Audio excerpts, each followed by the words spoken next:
રાજકોટની BA ડાંગર કોલેજની માન્યતા રદ કરવા માટે NSUI દ્વારા કલેક્ટર કચેરી ખાતે આવેદનપત્ર પાઠવવા પહોંચ્યા। BA ડાંગર કોલેજ માત્ર વિદ્યાર્થીઓ પાસેથી પૈસા ફળાવવાનું કામ કરે છે। કોલેજમાં હોમિયોપેથીના બીજા વર્ષમાં અભ્યાસ કરતા વિદ્યાર્થીએ કોલેજ સંચાલકના ત્રાસથી કંટાળીને ઝેરી દવા દ્વારા જીવન ટૂંકાવ્યું। BA ડાંગર કોલેજની માન્યતા રદ થવી જોઈએ।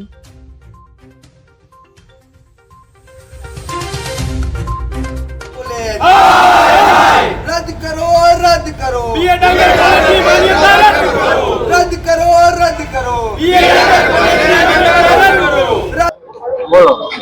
खास કરીને 4-5 દિવસ પહેલા રાજકોટમાં જામનગર રોડ ઉપર આવેલી BA ડાંગર હોમિયોપેથિક મેડિકલ કોલેજમાં એક વિદ્યાર્થીએ એ કોલેજના પ્રશાસનના ત્રાસના કારણે આપઘાત કર્યો છે।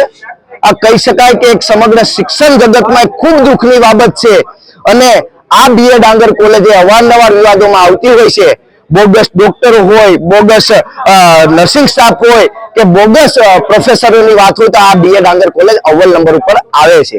ત્યારે ભૂતકાળમાં જે 18-19 ની જે બેન્ચ છે કે એના વિદ્યાર્થીઓને જે એડમિશનો થઈ ગયા હતા, એનું ભણવાનું પૂરું થઈ ગયું, ઇન્ટર્નશિપ પૂરી થઈ ગઈ હતી, છતાં આજ સુધી એની ડિગ્રી નથી મળી કારણ કે એને એ વર્ષની પરમિશન નથી। આજે પણ એ વિદ્યાર્થીઓ ખૂબ હેરાન થાય છે અને આ જે વિદ્યાર્થીનું મોત થયું છે એના માટે આજે NSUI કલેક્ટરશ્રીને રજૂઆત કરવા આવ્યા છે કે આ કોલેજ પ્રશાસન ઉપર કડકમાં કડક પગલાં લેવામાં આવે અને જે બોગસ કામો ત્યાં થઈ રહ્યા છે તેની તપાસ કરી અને આની માન્યતા રદ કરવામાં આવે એવી અમારી ખાસ માંગણી છે।